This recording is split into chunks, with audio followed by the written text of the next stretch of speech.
My name is Kale I I. I'm originally from Honolulu, Hawaii. I was born and raised. I'm going to take you back to the beginning. Up until I was 8 years old, I lived a really good life. My mom was a good woman. My mom passed at 8 years old. When I was 8, she was 41. We moved to California because they felt like the climate control was going to control her cancer. She had lung cancer and tuberculosis. My mom was pregnant with me. She was already sick from tuberculosis, so it passed on to me. I was the baby of the family. I had a brother that was like 6 years older than me, and my sister was 12 years older than me. When I was 8, the family was already separated, and I was the only one with my mom. I was there when my mom took her last breath, and I remember being outside playing and doing what a normal 8-year-old would be doing, playing with other kids, and they came out and they said that I was requested to come inside. When I came inside, the lady said for me to sit down, and I just knew something wasn't right, and I said, just tell me what's wrong with my mom. And she told me that it was time that I go and see my mom because they're going to be pulling the machines on her. So, one quick second, honey. The stuff that is on the back of the truck, should I pull it down? Is it supposed to come out? What? Pull it down. Okay. Thank you. And so I went with this lady. She took me to the hospital, and I remember going, and I feel like this is the day that my life changed. I walked into the room, and my mom had tubes everywhere. She was in a sedated coma. She was facing the window, and I walked, so she was facing the opposite way from me. And I was so scared. You know, you watch movies, people are dead and they come back, and I was scared, you know. My mom might come back and it's not the same person. And but the lady came in and said she can hear me and she can feel me. So if I want to touch her, I can touch her and she can feel my touch. And if I talk, she can hear me. But I was so scared to talk. But inside, I'm talking. And I'm telling my mom, you didn't even say goodbye. You promised you was coming back. And I remember talking to my mom and telling them these things. What's going to happen now? Where am I going to go? Where was your dad? I didn't know my dad. I knew my stepdad, but by law, I mean, they were already separated. So, and he's back in Hawaii. But by law, you got to go to your biological parent when there's no contesting, you know what I'm saying, whatever. So, I'm meeting my father for the first time. So, but I'm sitting in this room and I'm talking to my mom, and they come in and they pull out one machine. They shut one machine down. And then they come in and they do another. And I'm still talking to my mom, standing in the same spot, and I don't move. Well, it finally gets to the point where they come and they put their hands on me and says, you might want to start saying goodbye because this is the last machine to go down. I didn't know how to say goodbye because my mom didn't say goodbye. And they pulled the last machine, and I felt like I only had like a second left, and I'm screaming to myself, and I'm saying, you didn't say goodbye. My mom opened her eyes. She moved and looked at me before that machine went off. And that was my mom saying goodbye to me. Yeah. And I went on to go meet my father. I went back to Hawaii, and I was angry or whatever. And I used to love playing with dolls. I used to love playing with toys. But when I got there, my life was just not made for toys and dolls no more. I lost my virginity at 9. My uncle took my virginity. I never told anyone. I kept it to myself. They eventually sent me to Maui to live with my grandfather. And my father was a full-blown drug addict. So he was there and he wasn't there. There was nobody I could talk to. He was hardly around. So I'm sitting in my grandfather's room one day, and I'm sitting on his lap, and he was talking to me. What about? I don't remember. All I remember is his hand stood up my shorts. And he discovered I wasn't a virgin. And he asked me, he said, who knows about this? And I said, please don't tell nobody. He says, if you tell anybody, nobody's going to believe you. He said, nobody's going to believe you, and you're going to create problems that you wish you never had. So when I sat there and I felt him touching me, it went from him touching me and then me laying in the bed with him and him doing other things. Your dad? My grandfather. Your... And this went on, and then I stayed in a room next to him, and then my aunt and my father would leave and they would go to another island to go get high, and I was left with their baby, and I was going to school watching their baby, and my grandfather would come into my room when I was sleeping.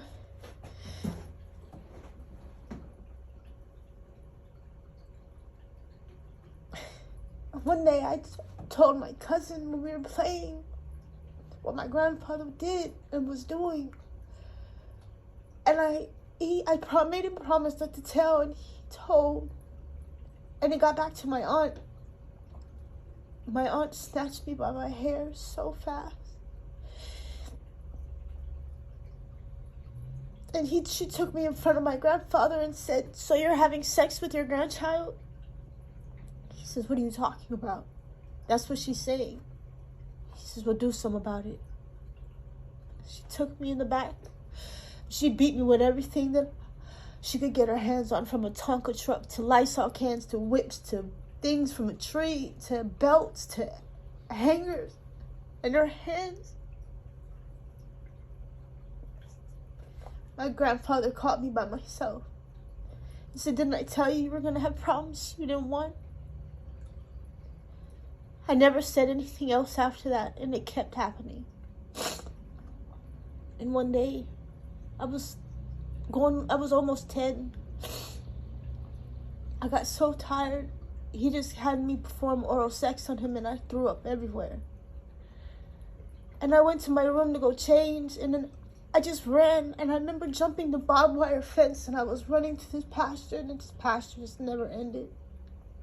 And I made it over another barbed wire fence, and I'm cut up from my face down to my legs.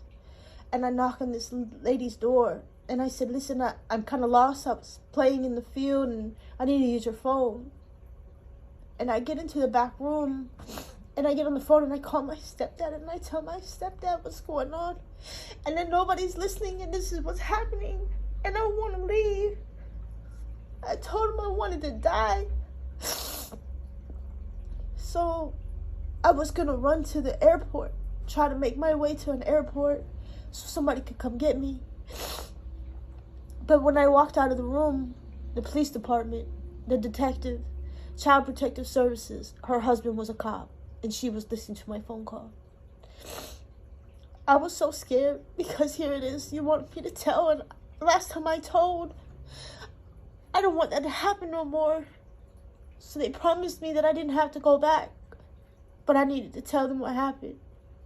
Well, by the time they went there to go search the property, my grandfather took everything that I threw up on and already put in a wash machine. So there's nothing there. So everything they're looking for, they don't find.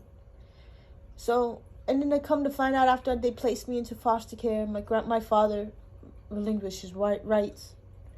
And my grandfather was their financial means of support to crutch them in their drugs.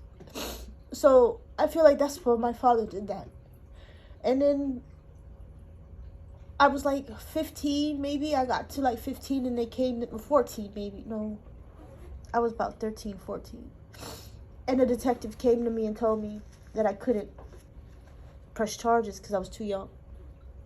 But I came to find out that and learn my grandfather's side are all Masons. There's good Masons and there's bad Masons. My grandfather was so connected to the law enforcement that whatever happened disappeared. It was never heard of. They didn't see it in the system no more. They just knew I was a ward of the state, that my father didn't want me. So I was in foster homes, and I would run away and run away and run away and run away. And I was about, I would say maybe 12, about 11. And I had found my brother. My brother and me grew up really close. But when he seen me, he was too young to take me. And he wasn't in a financial position. But he was like, I'd rather you stay with me, even if you're on the run. At least I know you're okay. And Mom would know that you were okay. So I stayed with him for a while. I met some of his friends. And I met some people around the area he lived in, and there was this guy that was the boyfriend of this lady named April that I remember. She had kids, but I never went over there for the kids. I always went over there hanging out with the adults, playing dominoes with them, drinking with them, smoking weed with them. You were how old? Like 11. And well, April disappeared one day, and the guy was like, I need your help. And me, I was kind of like installed in my life or my mind about what loyalty is. Well, I feel like now, like, my naiveness to loyalty was misplaced. Because when he said he needed me, that's your friend, right? This is my friend. I need you to help me to go get her. This man took me for 6 months.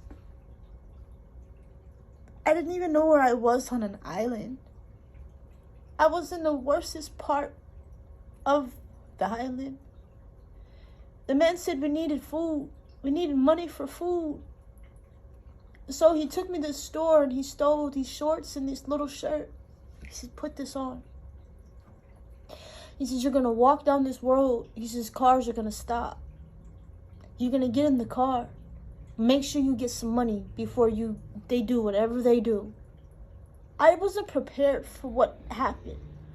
But what I was able to take was because I was able to accept it, I guess, because my grandfather did it. My uncle did it. My brother-in-law did it. So I just got money for it, right? So then I started doing that. And I was doing this nonstop till I couldn't even walk, and they were pushing me out the car. I wasn't allowed to move until I heard him whistle and come get me. And this went on. I was gone for like 6 months. Who whistled to come get you? The guy that took me and he told me to walk. And he said that I was doing this to get April back. So I couldn't stay up, and he wanted me to stay up. So he took me behind this dumpster.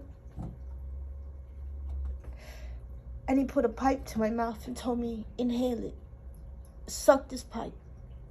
And I said, I don't want it. He grabbed me by my throat and said to smoke it. So I got on crack cocaine at 11.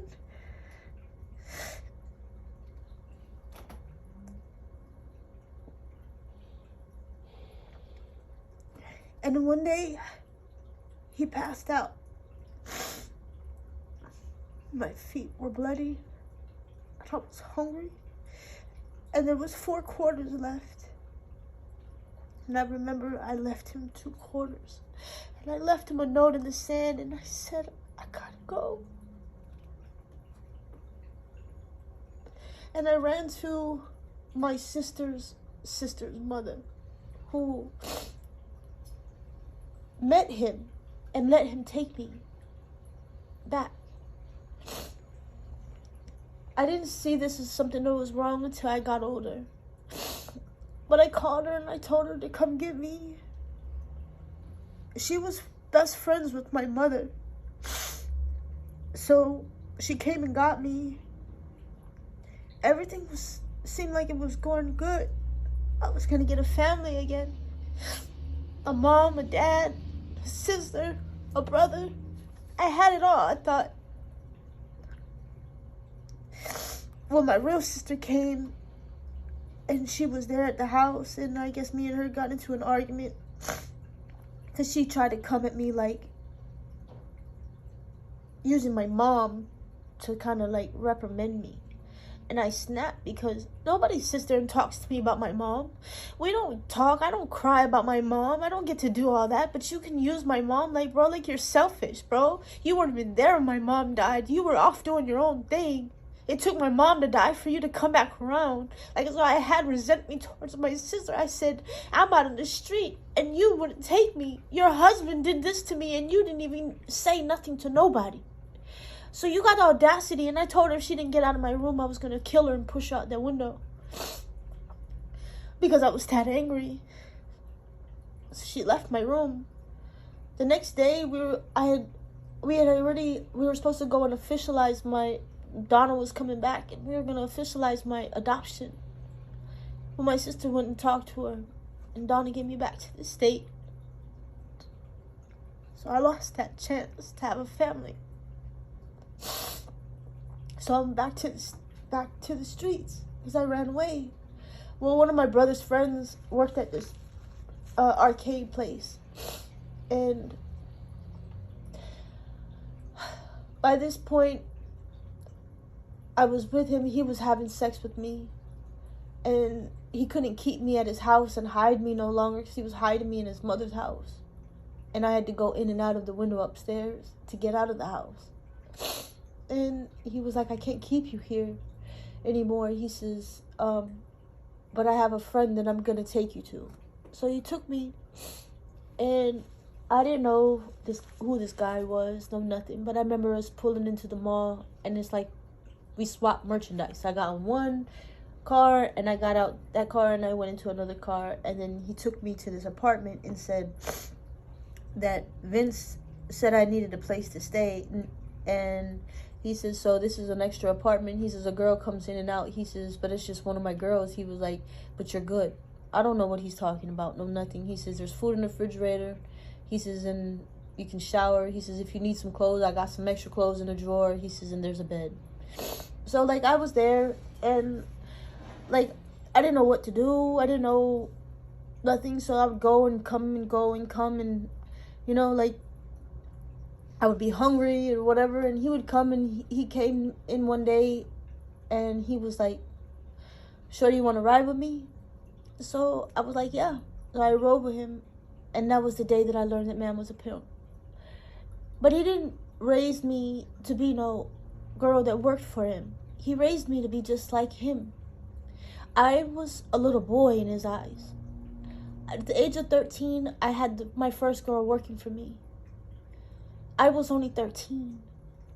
We would go to malls and find girls, but I had to make sure they were 18 or older because he didn't want nobody that was a child. So by the age of 17, I was full-fledged with girls. I was making money that way, but I was learning as a female the other side of that life. And mine, nobody knew my secret that I had, that I was taken for 6 months. I didn't want him to see me as someone that was going to work because of my experience that I had. So I kept it from him. But there's so much that I've learned: how to take money for sex, how to take money for this, how to get you to get it. And I learned, and I felt like I learned so much that I went to him when I was 17, and I said, I don't understand why I'm not worth as much as everybody else to you. And he was like, I don't understand why you feel like that. And I said, because I can make more money than all of them. I said, I know my side, your side, and in between. I'm more valuable than they are. And he was like, so what are you saying? You think that that's what you want to do? And I thought that's what I needed to do. So I put on a dress that night. It was Thanksgiving. And I made him take me out to the street. And that's when I started working the streets. I was on drugs, but like not as bad in first.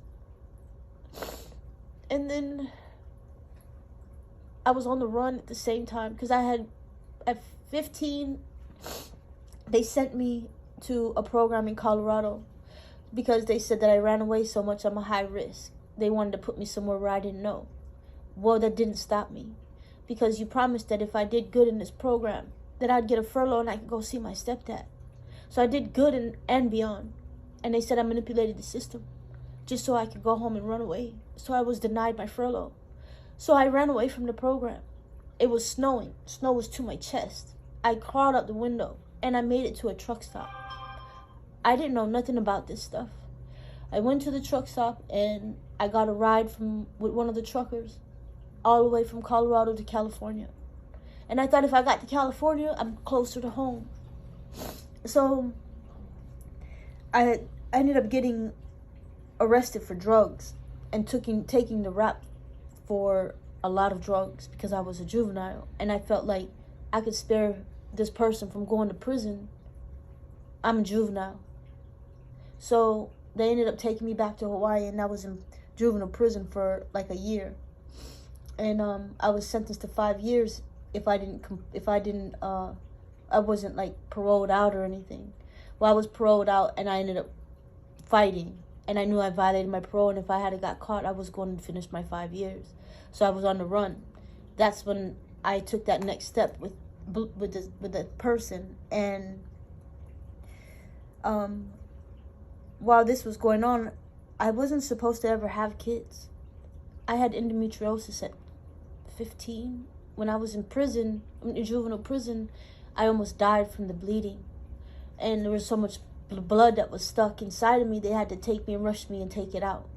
So the doctor told me I would never have kids. So while I'm on the run at 17, I had somebody tell me, you need to go get checked because I think you're pregnant. And I said, it's impossible. So I contacted this lady that was with an outreach program.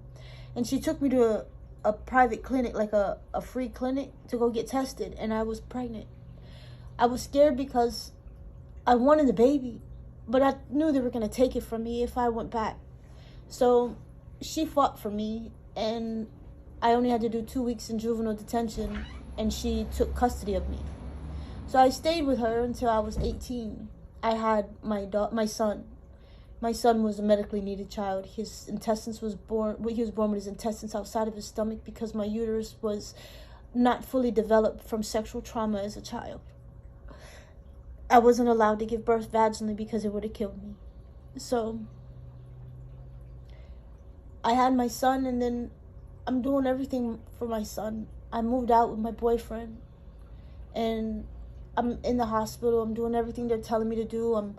Everything. I don't smoke cigarettes, no nothing. I wanted to be the best mom ever. Well, my son flatlined 3 times. He was in the hospital for like 3 months. He finally was doing good. His intestines was back inside and they were ready for discharge. So when that happened, they told me to take 3 days. In my life, the numbers 3 and 7 appears nonstop. They said take 3 days and get myself ready for him to come home. Not saying not to come, but try to just focus on getting your household ready for him. I said, okay, you can call anytime, okay. So first day went fine. And then the second day went fine.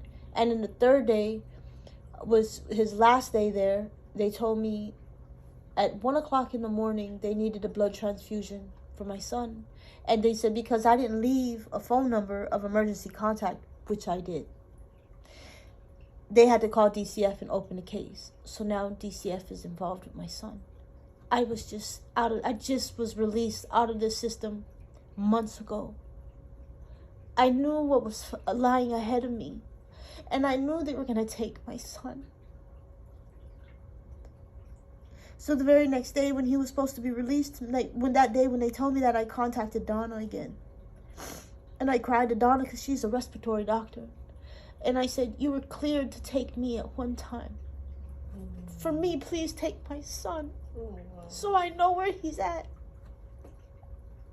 She called, but she never told me that she was cleared. They called me the next day and asked me not to come on the property because for confidentiality of placement of my son. But I was so hurt because I didn't do anything to my son. I didn't deserve for them to take me. I even showed him. I did leave a number, please fix this. And she said there's nothing I can do. So my son was taken. And I'm not knowing where he's at. My sister's sister comes to me and she like hangs out with me or whatever, and she sees I can't even play pool, like I'm just not there. And in my mind, I wanted to go and kill myself. I wanted to die. So she said, you know what, I can't stand to see you like this. Come with me. And she took me to Donna's house and I didn't even know it. We walked into the door, there's a living room, there's stairs, there's chairs, there's a breezeway almost, and then there's the kitchen and there's the back room. I didn't pay attention that in front of the TV was one of those swings, and I didn't pay attention that her husband was sitting in the chair with a baby. I went to walk towards her in the kitchen. When I hit the breezeway, I heard my son crying, and when you know your child's cry, it does something to your whole body. It's a feeling it's only a mother knows. I dropped to my knees and I looked and I said, give me my son. And he got up to leave like I did something to my son, and I went crazy. I begged Donna, please go get my son. I called you to help me, not to hurt me. I said, this is hurting me. I said, you're taking him from me, and I didn't do anything for this. She went and got me my son, and I was there every day. I was seeing him every day. I laid with him. I braided his hair. I talked to him. I bathed him. I fed him. And I was pregnant again. I didn't want another baby. This is your boyfriend? You're pregnant for your boyfriend, the same boyfriend? No, I thought I was.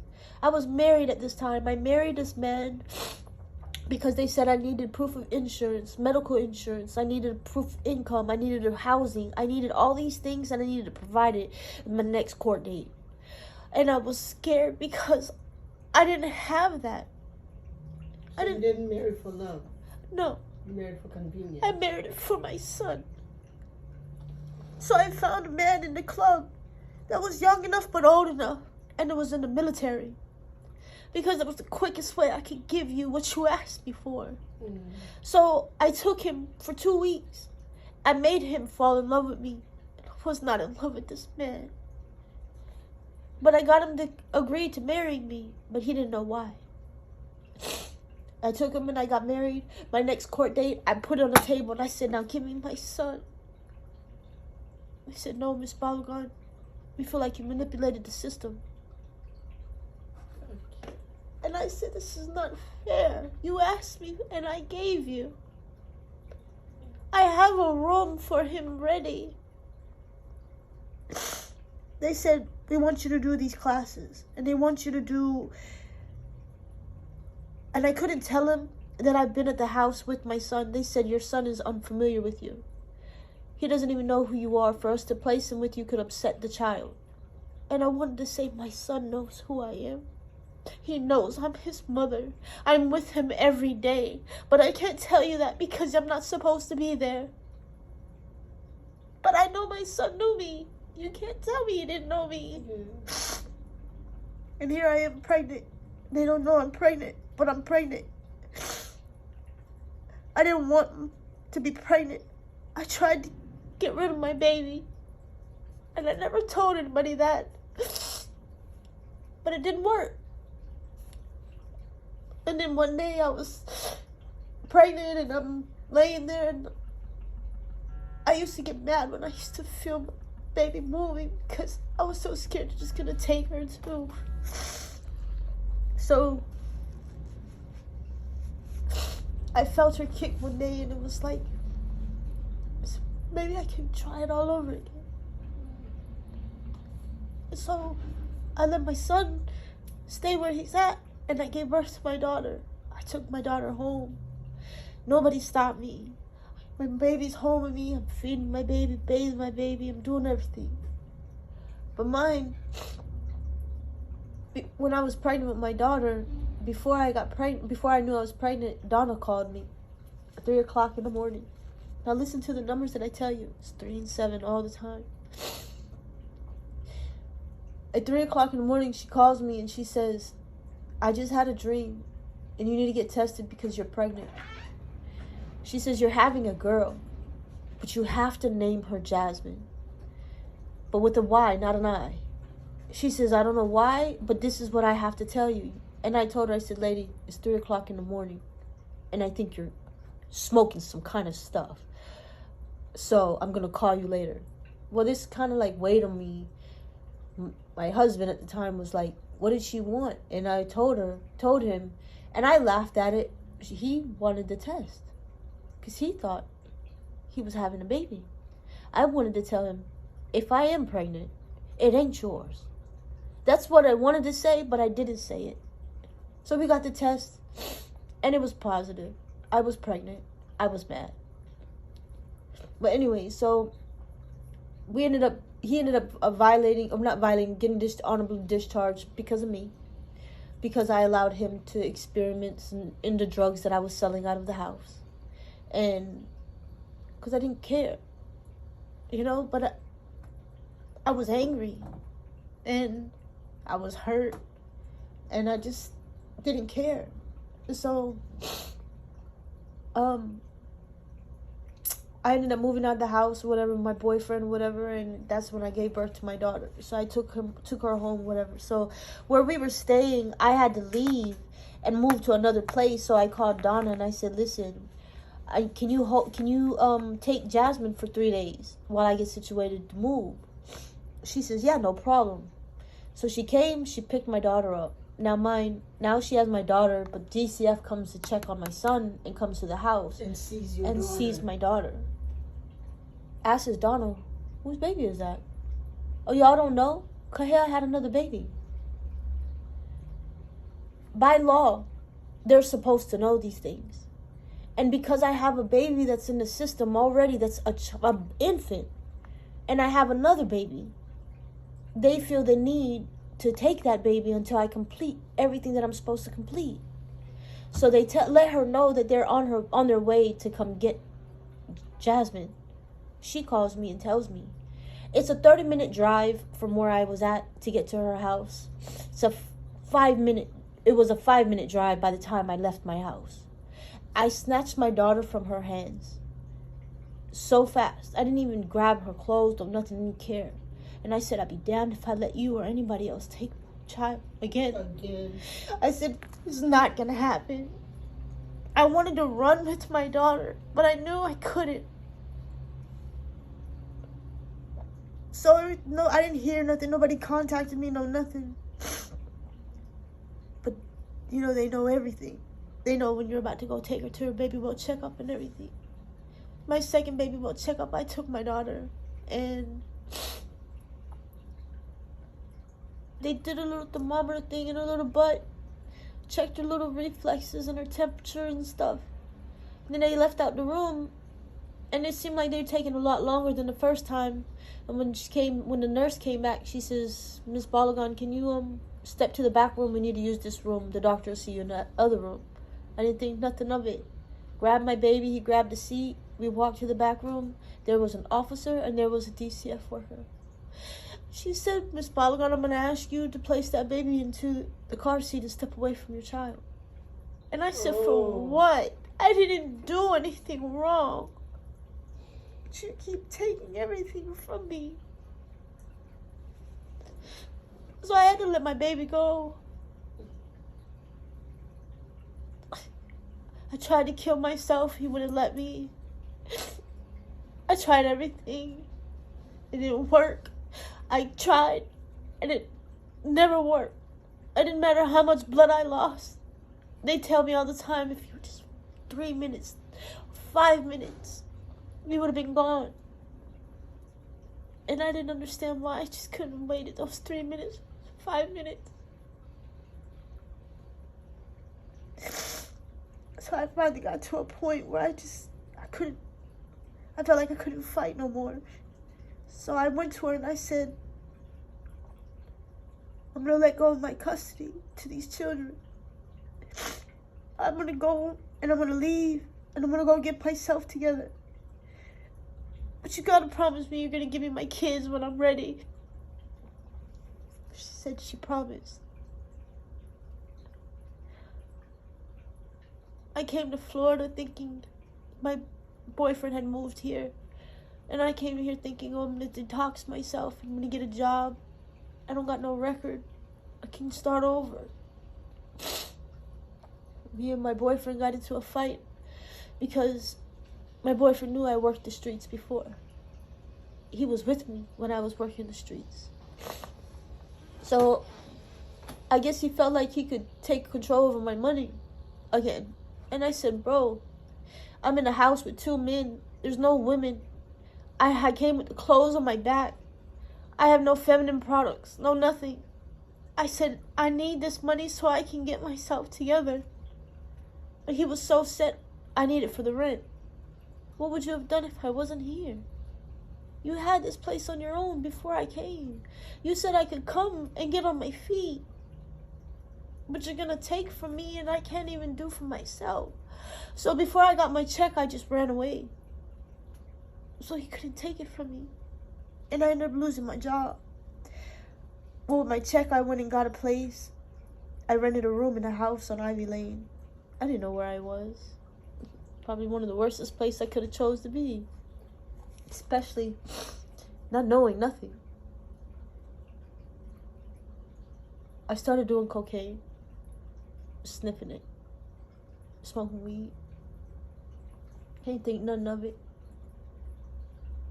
This guy stopped. I was on my way to walking to go and there's a help ready place, I guess. They said that could help me to find another job and would help me get on my feet.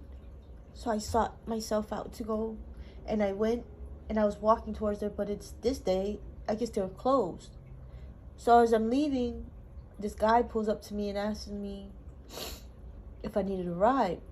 And when he picked me up, he says, do you mind if I stop and pick up and we switch cars because I'm in the process of getting this car fixed? I was like, sure. So I went with him. We got out, but when we changed cars, we started talking. And I kind of told him my situation. And he was like, let me help you. So he took me to this place on Orange Blossom Trail. That used to be the old Millennium. I don't know if you know where that is. But he rented me a room for 30 days. And he said, all I ask is for you to take care of me when I come. So that's how I paid my rent. I felt. My food was paid for. My rent was paid. And whenever he came, I just serviced him. Well, in that 30 days, I learned how to stand on my own feet. The owner of the property and the manager of the property, I started dating both of them. Just to make it. I was able to get my own room, move to another room. I had like 6 different rooms I was selling drugs out of. I had learned the girls that was working around there. In my life, in my past, this is what I come from. So as I look back and I look at these things, I feel like everything, even as a child, prepared me for the next thing that happened to me and how to get through it. And then it was just another trial that came. But it's always the same thing. And I didn't understand that. Like, it's just always ended up the same thing. So this went on. And then I ended up getting on drugs. I was smoking crack. And, time went on or whatever. And I was living this life out there. And I kind of forgot you got kids that you were supposed to be going to go get. And then when I realized it, I felt like it was too late. So I just didn't go back. And I just continued. Well, I reached the age of 25. Right before I hit 25, I tried heroin. I felt like my boyfriend that was in jail at the time was on heroin, but was in a closet with it. And the things that I started seeing other people doing or getting sick or how they were acting, I started placing the similarities with my boyfriend. And I started paying attention to his body and his skin and different things that started showing me the man was on heroin. Then what confirmed it to me is we were walking home one night, and there is a known heroin dealer in Orlando at that time, and he deals nothing but heroin. And he came and he stopped and he says, "You got my money?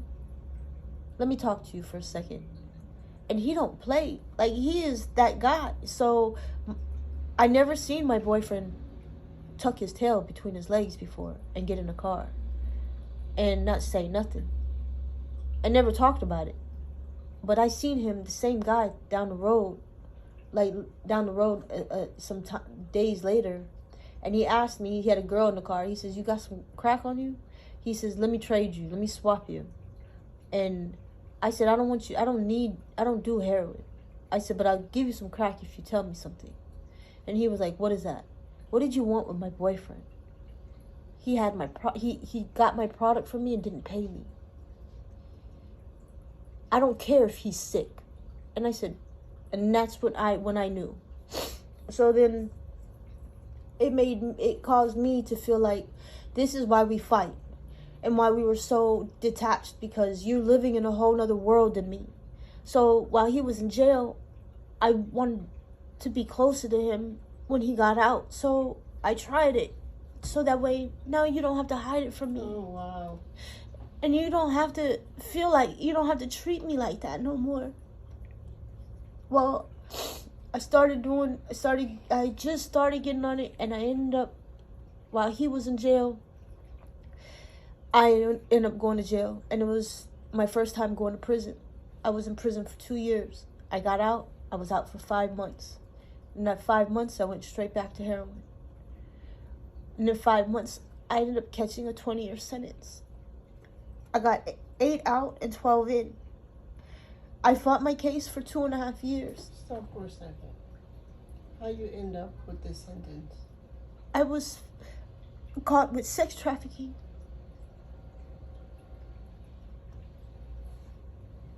So I was just one girl, and she was older than me, and she came to me, and I said I didn't need her. I said, "At this point in time, there's nothing you can do for me I can't do for myself. I don't need you." She had like $1,500 on her and said, "I can pay my way in." So I let her stay. I set her up with dates. She seemed to have a problem when she went out to the street, so I started just using my phone for her. She was with me for 24 hours. And in 24 hours, I lost all that time. I guess the guy that I was talking to at that point, I wasn't having sex with him, and we weren't together for obvious reasons at that time. He was just cheating and doing everything, and I was just not with it, you know? And he was just kind of psycho. So, but he was there. When I left the room, I guess he tried to have sex with the girl, and the girl fought him. Well, when I came back, there was a lot of blood in the room, and I didn't understand what it was from. And at that point, when they went to talking, I felt like both of them had something to do with it. So I told him, I said, "I don't give a damn who or what happened. Clean it up, because I got somebody coming." So I left. And then when I came back, it was cleaned up. The girl said she was able and willing to do another date. I said, okay. So I set it up. They went to the back room. The guy ended up coming out. I've dealt with him numerous times. And normally when he leaves, he says thank you and walks out, right? He paid me before, and then he leaves out and he says, thank you. This time, he tapped me on my shoulder, and he looked at me in my eyes and said, you owe me. And I said, I didn't even understand the nature of it, so I brushed it off. He left out the room. I was in the room maybe 5 minutes before I heard the door being damn near kicked in by Orange County Sheriff's Department. He flagged the people down in the middle of the road and told them that the girl said she was being held against her will and she was beaten to death. And I didn't know this. The girl never told me she wanted to leave. Had she told me she wanted to leave, I would have said, then leave. I don't need you. And I said it to her before. But I guess because the guy told her to sit down, she can't go nowhere. Don't go nowhere. Don't leave the room, is what he supposedly said. And she felt scared. That is considered in the state of Florida a form of kidnapping. So because there was violence involved, it was kidnapping with the intent to commit a felony, kidnapping with bodily harm. I was charged with these things just as well. 2 kidnappings, sex trafficking, forcing and coercing one to become a prostitute, obtaining labor for sexual services, and I fought my case for 2.5 years. And I ended up getting 12 in and 8 out. Well, it was originally 12 in and 4 out. But when they came to me and said, when I was doing I picked my jurors for my trial, I had a paid attorney, you know what I'm saying? And the guy wanted me to marry him, and I promised I'd marry him when I got out of jail if he paid for my lawyer. So I met the guy through another girl that was in jail, and he ended up paying for my lawyer. Well, my lawyer felt like because of everything that was going on, the depositions, the girl's missing, she's nowhere to be found, you know what I'm saying, which is what was going to let me off the hook, because no victim, you can't charge me with nothing. So everything was looking right. Last month or so, they arrest her. So she's in jail. So they got her. So now that they got her, they're running for what? Petty theft. So they're running these depositions on her, but nothing matches. The depositions are inconsistent. So he felt like he had a chance with that. He had a chance with other things when it comes to the case. And so we went ahead, and my co-defendant, because I got charged as a co-defendant, he wanted to fight. So I fought it the best as I could. We picked our jury, and it was our briefing right before trial. Well, the state came with the last bit of evidence and got permission to present it in court that day. We weren't prepared for that. Mm-hmm. All that blood on them towels was all the whatever was. We wasn't prepared for that. And now I was like, what's going on? So my lawyer came to me and said, I'm not supposed to come to you like this, but I'm telling you this because I want to see that you still have a chance in life. You have to plead out because you're going to lose. He says, please just take what I'm saying, and I'm not saying this because I'm scared. He said, I'm scared for you because I'm going to fight as hard as I can, but I know when I know that I'm going to lose because the odds are against you with them presenting this evidence. It just makes it look bad.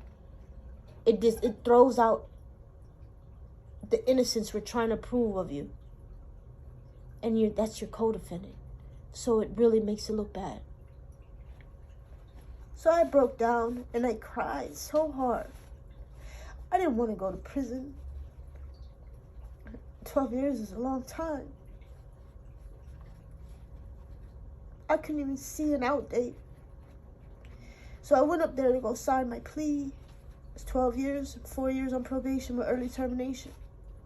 But as I'm about to sign, he clarifies it and says, followed by SOS. That's a sex offender registration. I broke down because... Your children. Oh, Lord. I said I have babies.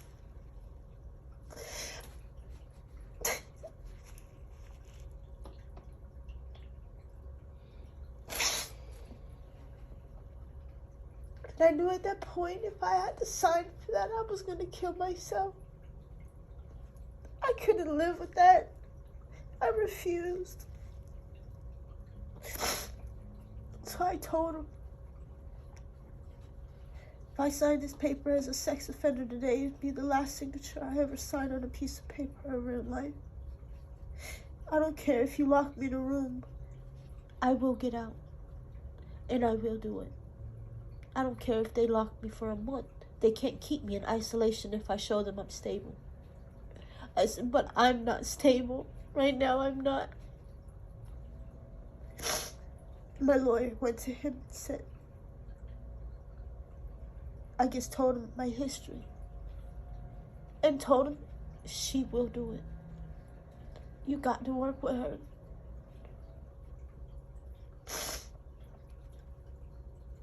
They both had a chance to review my history. So he came back to me and he says, I'm gonna do you a favor. Because I already withdrew being co-defendants. Now I'm fighting on my own. And when I sign, I'm signing on my own because my co-defendant's still going to trial. He thinks he's gonna beat it. So I had him removed because he was in my ear telling me how stupid I was and this and this and this. And so I had him removed from the courtroom, and he came to me and he says, I'm gonna do you one for you. I'm gonna give you 4 more years. I'm gonna let you put it wherever you want to put it. You want to put it 2 here, 2 there. You want to put 4 there or 4 there. He says, it's gonna be 4 no matter what. And I'll take off the sex offender. So I said, okay, I don't care where it goes. He says, do you want to do 4 more years in prison or do you want to do 4 more years on probation? I said, well, do I still have early termination? He says, you still have early termination. I said, so at the end of the day, I still have those only 4 years that I got to do? He said, yes. He says, and if you do good, your probation officer can let you go even earlier than that. So I said, well, I want it on my probation because I don't want to spend... I just think when they tell me the time, the numbers of how long I'm going to be in prison, how old my kids are going to be. And I got to go back. Now, wait, I'll take it back in a second. So that's where I was at. While I was in county jail fighting these 2 years, I didn't really go to church. No, nothing. I questioned, if you're really God, why? Give me some answers. Because I'm just not seeing it right now. And every time I went to a church service or I heard a church service, they say the same thing. And I feel like they all just say the same thing. It was ridiculous. So I just stopped going. Well, my friend, there was this pastor coming, and everybody was acting like Jesus Christ was walking into the building. I said, y'all is ridiculous. For her to just say the same thing as everybody else, and y'all are going crazy like this. But they were just so, no, you got to see this lady is a real prophet. And I'm like, this lady got these people thinking like this. This is ridiculous. I said, y'all are facing county time. I'm about to lose by 2 life sentences. And you guys are acting like this is the holy grail here. It was ridiculous to me at that moment. My friend said, you're going. I said, no, I'm not. I said, I'm not going. We got into an argument, so I, quieted down. I said, fine, I'll go, but I'm not. I said, I'm going to sit in the back. And I said, you know what? I'm going to sit in the front because she's going to look for the people that's in the back. So I sat in the front. This is the front. There's the people in the back. Now, mind, this is in my doing this time was where my time changed, like my eyes became more open. So I'm sitting in the front, mind, thinking, if I look this way, she ain't gonna see me. If I look down, she can't see me. But what was even better was when she started talking, she started saying some of the same things. I was like, okay, great, this is almost over. She puts her hands in the air, and I remember her closing her eyes. She didn't even look She didn't see me. She didn't look at me. No, nothing.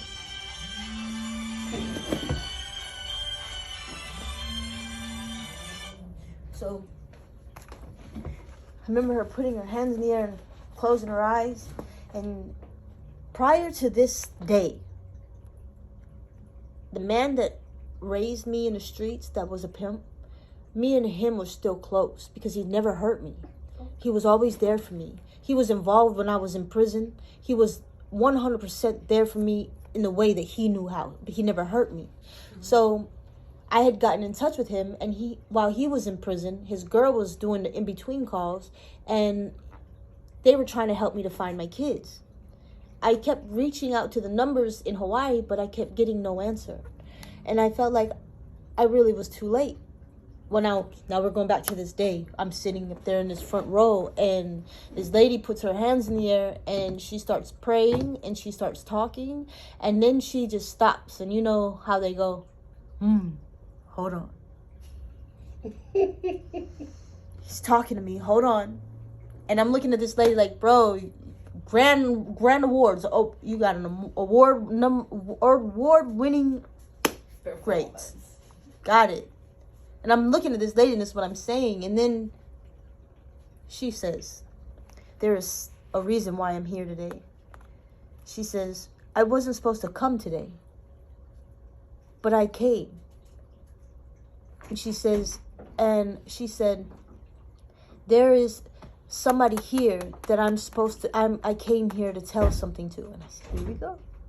Now mind, I'm looking at my friend. She's just looking at me, and she's tapping, stop.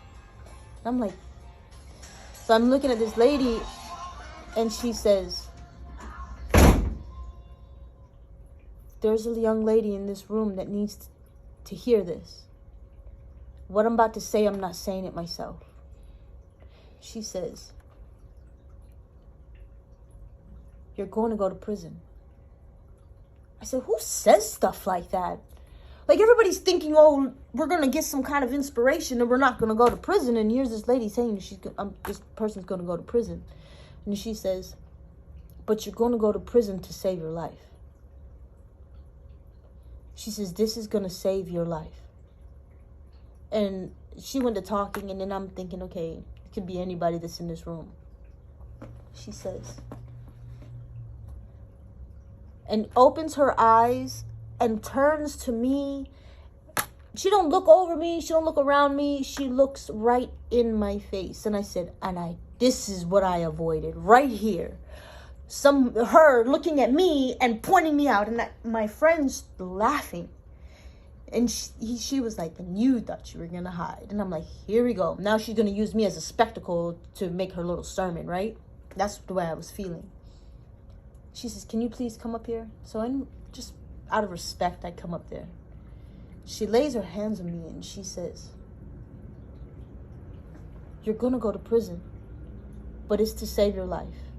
She says, it is your opportunity to see and to find where you're supposed to go. She says, you've tried to kill yourself too many times and it didn't happen, right? And I'm looking at this lady like, who are you? So she says, you're not meant to die. You're meant to live. And you're going to go to prison, and you're going to get out, and you're going to live. She says, the doors are going to open for you. It's not going to be the end. This is before I even knew about my plea. So then she went on to saying, you have a child. No, you have two. A boy and a girl. And they're babies. And they're asking for you. Now I wanted to hit this lady in her face so bad, because now you're hitting a spot. It's hurting. Because how the hell do you know that my children are asking for me? You know, I felt like my kids didn't know me. I felt like they were raised knowing them as their parents. You know what I mean? I was beating myself up. She says, before you go, you're going to get a reunification with your kids. She says, you've been looking and you can't find them. You need to sit and let them find you. And I said, and I'm looking at this lady and I'm like, what? They're looking for you. Just give it time. She says, you feel like your mom is not with you and you're angry. Stop being angry. She says she loves you. How did she know my mom died?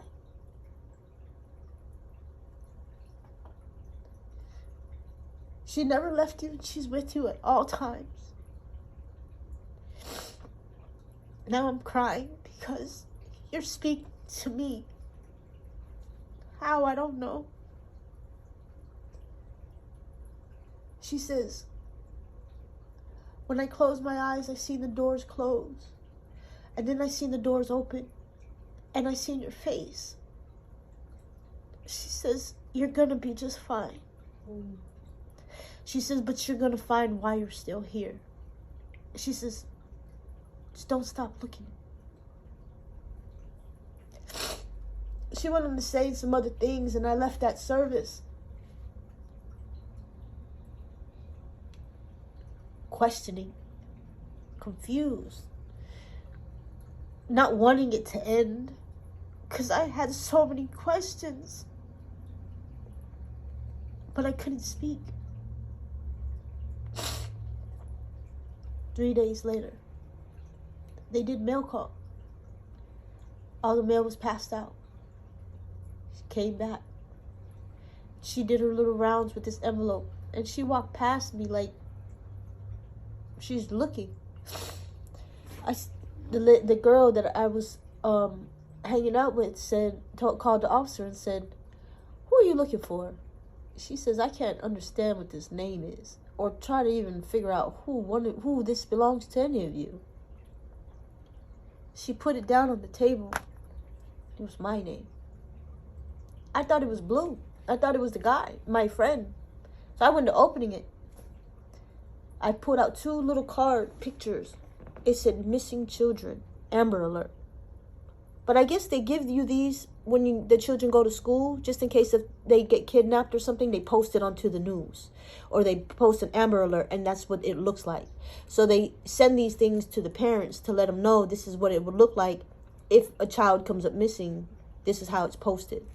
I didn't know that because I never had my children, so I didn't know. So automatically I said, that's my son and my daughter. So I'm thinking that they're missing. And I'm so upset. I'm just crying. They pick up the envelope and start reading and said, "You need to finish reading the letter." So I opened the envelope and there's 2 more pictures. They're school pictures of them. And there's 2 letters inside there. They're like 2 synopses. One on DeAndre and one on Jasmine. And at the end, there's both a number to the house, and it says, "They're waiting for you. They keep asking for you." And I remember that lady telling me, "They keep asking for you." I called that number. As soon as I said hello, she knew who I was. She says, "Kale, hold on. There's somebody that wants to talk to you." My daughter got on the phone and said, "Mommy, when are you coming home?" I said, "How do you know who I am?" "'Cause I have your picture, Mommy. You got a tattoo on your neck. You got pretty hair." My hair was to my ass, my butt.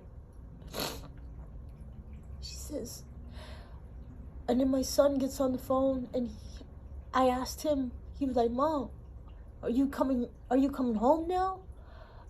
I'm like, "Do you know who I am?" "Yeah, you're my mom." I said, "Do you remember me?" He says, "Of course I remember you. You're my mom. You got a tattoo on your neck and you got pretty eyes." And now in my mind, I'm wanting to believe. Now, my daughter would have never remembered that. So when she said, "I got a picture of you," I was like, okay. Because when I was with them, I didn't have the tattoo on my neck. So I'm like, it was cute the way they said it. And you know what I'm saying? And they were 7 and 8 years old. When you spoke with them? They were 7 and 8 years old at that time. And so I was fighting my case. And my daughter wrote a letter to the judge. My daughter has 178 IQ.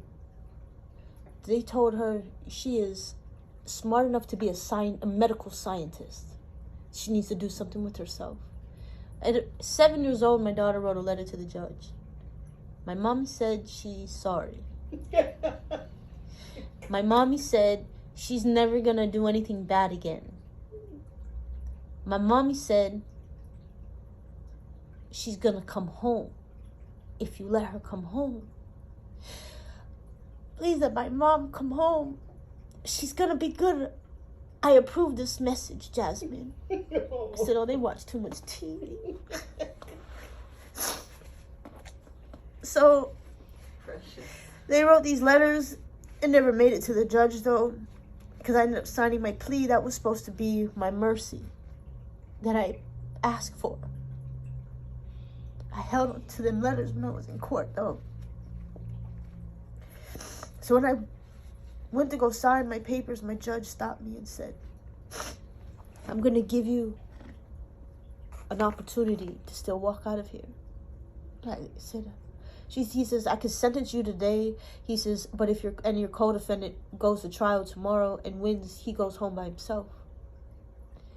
If he wins and you're not signed, you go home too. He says, but we both know how this is going to turn out.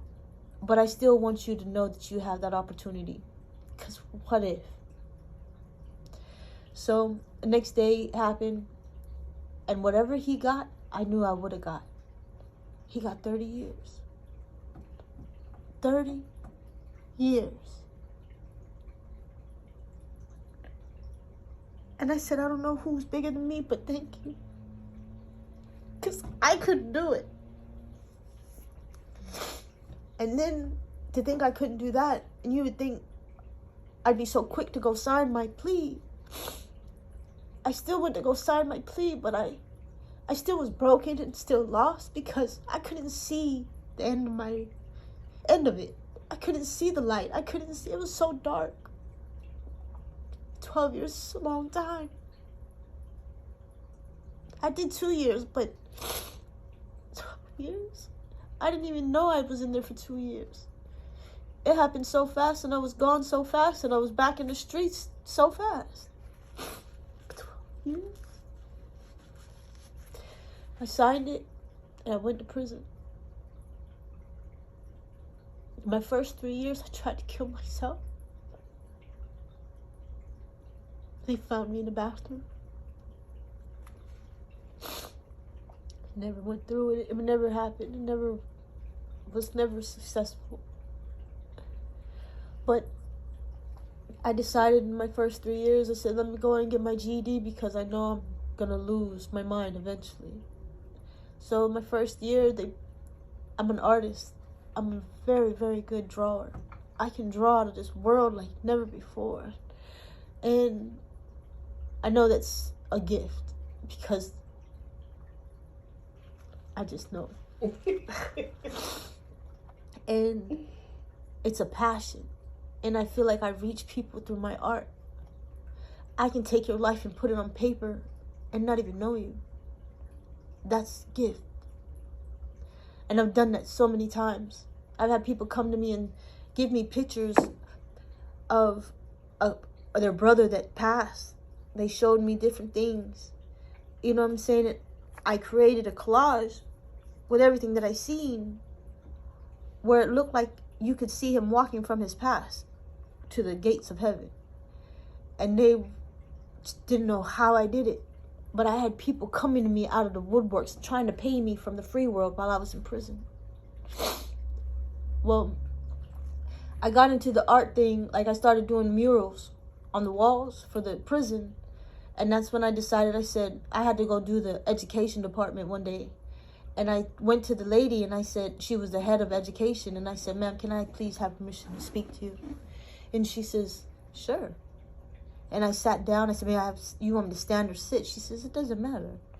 I said, listen, I really don't want to get off my job. It gives me a peace of my mind right now. I have a long way to go. But I know I got to get my GED. I said, because every time when I ever tried to get out of the streets before, they always asked me if I had a GED, and I never had a high school diploma or a GED. I said, I didn't have a chance to really go to school when I was young. But I know I'm not stupid. I'm very smart. I said, if you give me a chance, I'll pass with flying colors, I promise you. She was like, she put me on for evening classes so I could keep my day job. They don't do that for nobody. They made an exception for me. While I was in there taking my, like, getting ready, like, ABE, which is like, you're still doing basic education.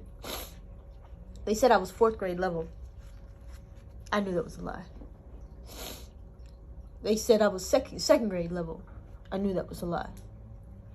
They came around and they were doing they were transferring the tests over, which was more computer than anything, but instead of the books on the GED. And they said anybody that feels like they're ready or they want to try or attempt to take their GED before we change the settings, because it's going to be all new learning, new books, new learning, new everything. Go ahead and sign the paper. So I signed the paper. I turned in all my basic education books and I said, give me everything GED. I want all the test books. So I studied out the test books and I ran that test for 2 weeks. Studied day and night. I had never studied before.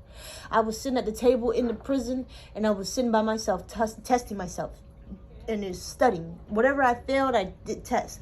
Studied, still, whatever.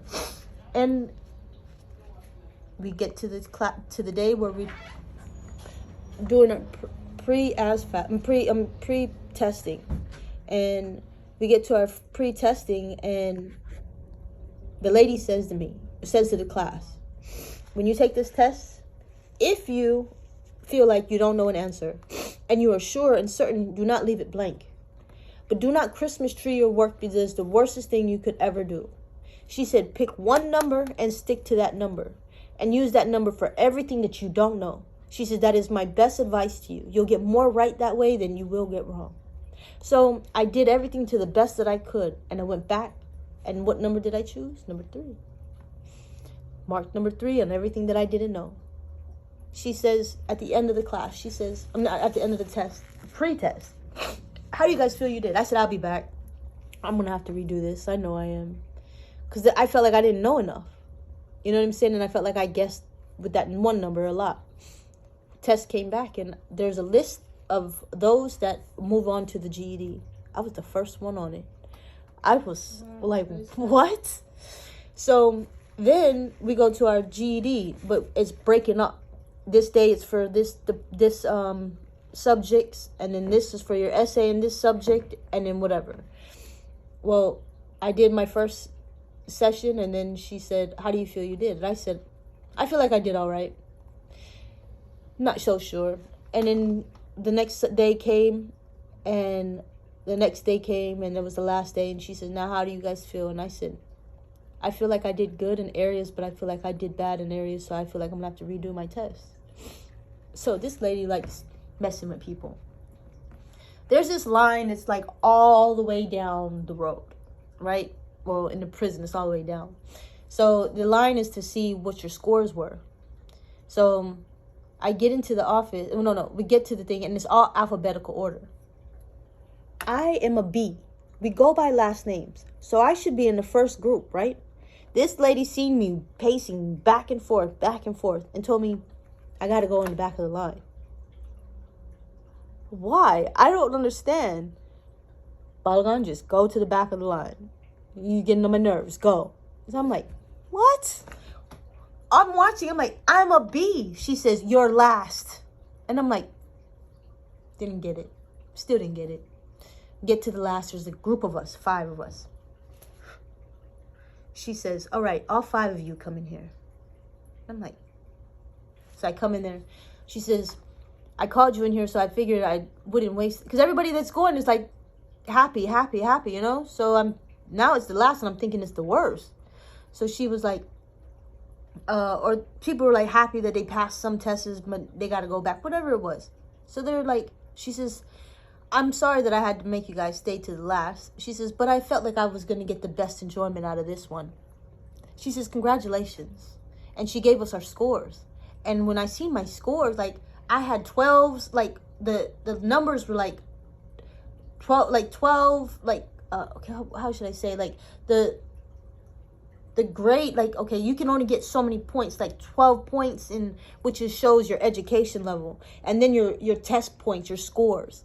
And I had to get like a minimum of 240 of this, and I got like a 300, and I got like this, and I was like looking at it, and it just felt so good. Like, I'm like, so I have my GED. She says, congratulations, I'll see you at graduation. And I'm like, oh my God, I got my GED. So in my mind, I'm like, I can do anything now.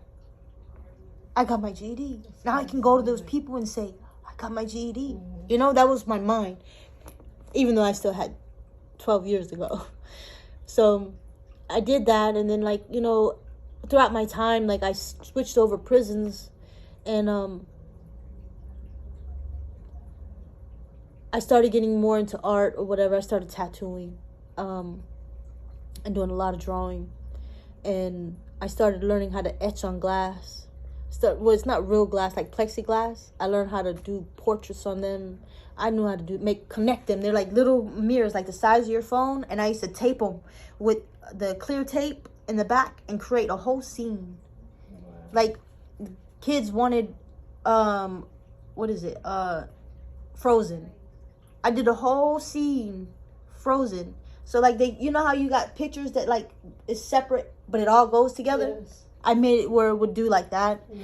I mean, it's just all different things. But I transferred from one prison to another, and then I finally went to Miami to do my last 3 years. And I got out of prison with the right mindset. Now, while I was in prison, I had drugs thrown at me. I had heroin in front of me. I had pills in front of me. I sold it. I had my hands on it. But I had no desire to do it. And I felt so good about it that if I can be in prison knowing I don't have to violate my probation in prison, and I still can do it, and I don't do it, and I don't want to do it, and I don't even want to touch this. I don't care to. Like, it made me feel good, like empowered, like I'm ready. And so when I got out of prison, with, you know, I went to Ocala, and I was like, I got out November 21st, 2020. I just made 37. And, in August. And then, I went to Ocala because it was like someplace I'd never been. It was a new place. The lady said I didn't have to pay no rent, get on my feet. A place she owned, whatever. She was my prison mom's sister, whatever. So I went there, but I came to learn they all smoke crack. On the first and the third, all their money, they own the place, so all their free money was going to drugs. So what did I look like, knowing I can't get a job because I'm 100 miles from the next stop, and I can't do anything, and I'm sitting here watching all this money. So how does my mind work? Let me go to Orlando and go get some drugs and come back and make this money on the first and the third. So the first 2 months I was there, November and December was, and in January came and I left because I said, I gotta go. I called my friend that was in jail with me, her mom that's here. She's been there the whole time for me. And I said I needed to come. I can't be there. Well, I found myself no different situation. Not that everybody was doing drugs, but like I was in another situation where I'm here at the house and I'm not working. It's my grandmother's house. You know what I'm saying? Like, I feel like I'm less than and I'm in the way because I can't help with nothing. I'm trying to get a job, but every time I try to get a job, they're turning me down because of my background. I have a very extensive background. So I take it, I swallow it. I'm depressed.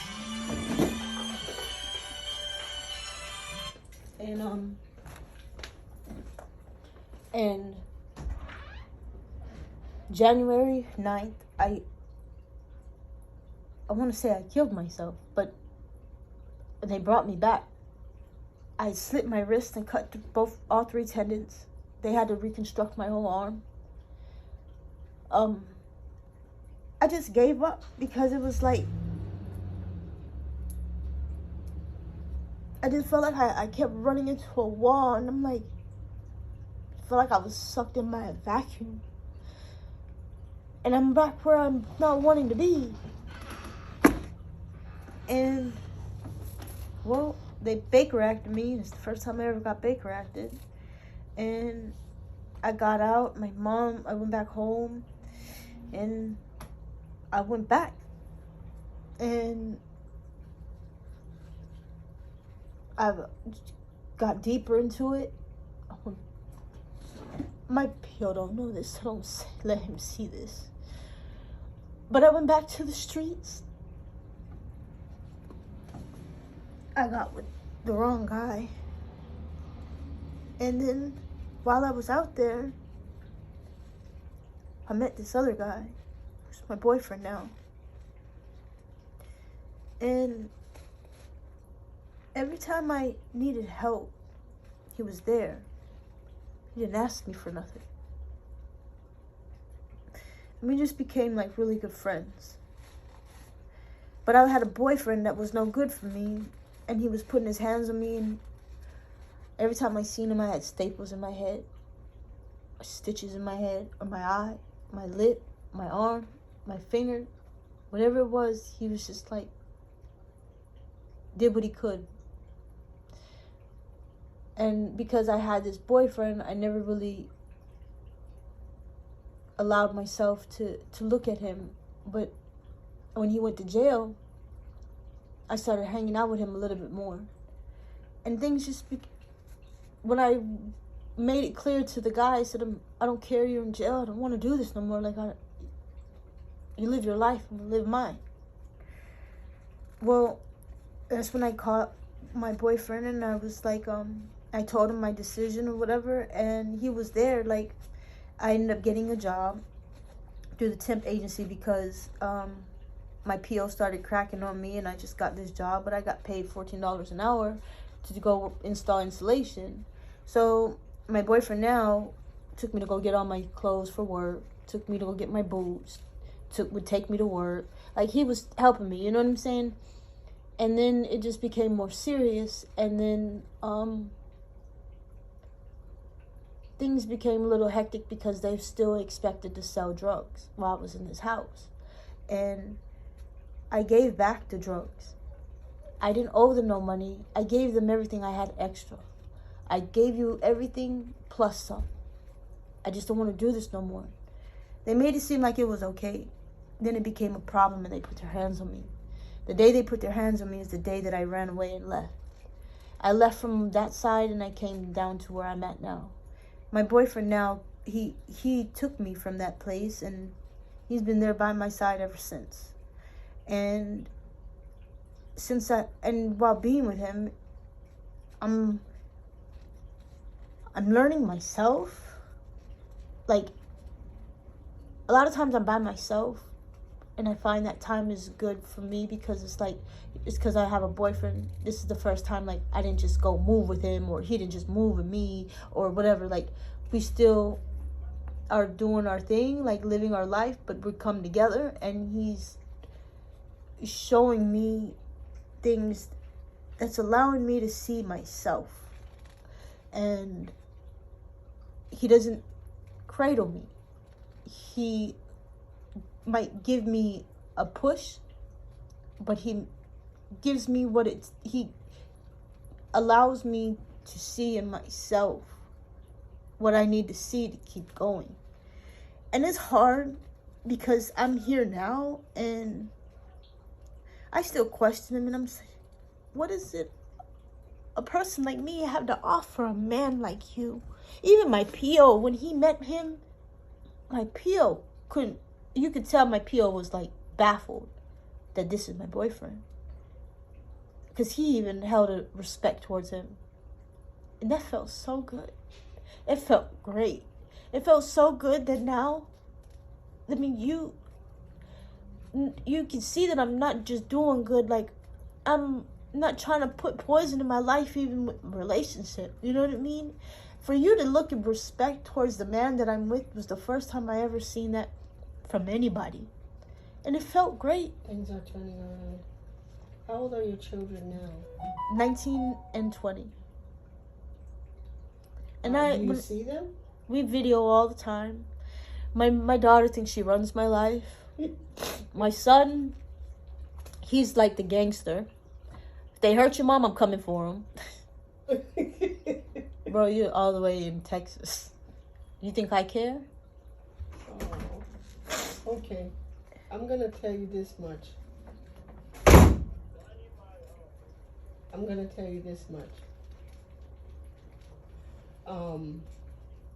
I know that nothing happens by accident. I'm not gonna preach you a sermon, but I know from experience, we've been doing this for 20 years. This year makes it 21 years. There's no one that God allows to walk through our doors without a purpose. So the fact that you are here, I believe with all my heart that God sent you. For what reason? We will find out together. Okay? But I can give you my word, this much. Word. I will never harm you. I will never intend to harm you. It will always be the opposite. If you ever need me, you call me. If it's 2 o'clock in the morning, 4 o'clock in the morning, you call me. You will have my cell phone. You call me. If you ever think about hurting yourself, you call me. Wherever you're at, whatever you're going through, look at me. You call me. I am a member of Save to Serve. God will save you so you can serve Him. He came to set the captives free. That's what Jesus came. And you've been in captivity long enough. You've been in captivity while you were free. You've been in captivity while you were in actual captivity. But Jesus is telling you, no more. No more. No more bondage. No more. You've already been through it. Now it's time for you to shine, baby girl. No more. Now that you are here, let's see what God has in mind for you. Let's see how far He's going to take you. Let's discover what He's willing for your life. I'm going to give you a couple books before you leave. And I know that they will help you. Whether you're doing community service or not, we need to stay in touch.